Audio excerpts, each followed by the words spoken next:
Hi, how are you? I am very happy to see you all. కొద్ది నిమిషాలు మీతో మాట్లాడతాను, మీరు వింటారా జాగ్రత్తగా? I feel honored to be invited to speak to you here on this occasion. So Christmas గురించి మీతో కొన్ని విషయాలు పంచుకోవడానికి నేను ఇక్కడికి వచ్చాను. క్రిస్మస్ అంటే it's a birthday. Do you have all of you birthdays? You have your own birthday. You like it? Why do you like your birthday? మీ పుట్టినరోజు అంటే మీకు ఎందుకు ఇష్టం? Cakes, chocolates, friends and enjoyment. ఓకేనా?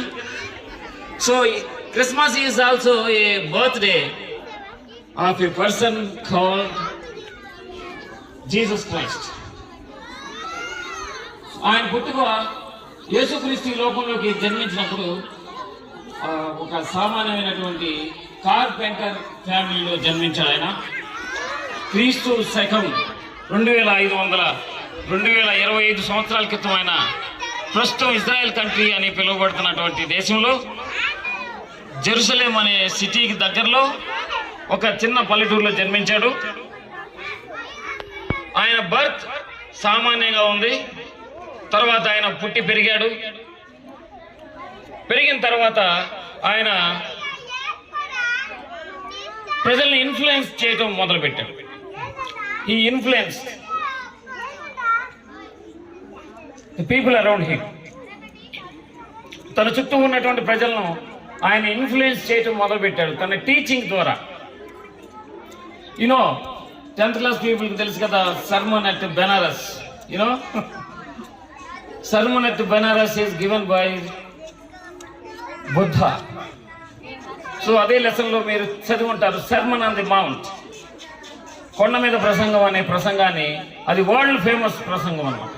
సో ఆ ప్రసంగాన్ని జీసస్ క్రైస్ట్ తన శిష్యులకి తెలియజేయడం జరిగింది.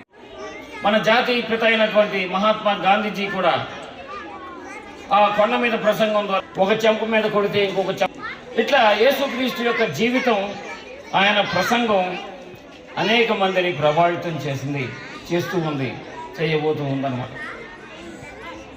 సో ఒక సామాన్య కుటుంబంలో, ఒక జూయిష్ నేషన్లో, ఒక యూదా నేషన్లో, ఒక దేశంలో, ఒక సామాన్య కుటుంబంలో పుట్టినటువంటి వ్యక్తి తన ప్రసంగాల ద్వారా ఇతరులను ప్రభావితం చేయటం మొదలుపెట్టాడు.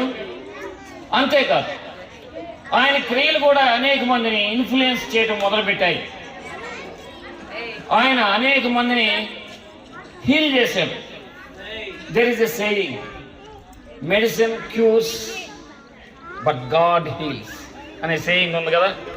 When you are in deep need in life, నువ్వు జీవితంలో ఎప్పుడైనా అత్యంత అవసరమైనప్పుడు, నీకు దిక్కుతోచిన పరిస్థితులు ఏర్పడినప్పుడు, హెల్ప్లెస్ కండిషన్లో నువ్వు ఉన్నప్పుడు, హోప్లెస్ కండిషన్లో నువ్వు ఉన్నప్పుడు, call me, I will answer you.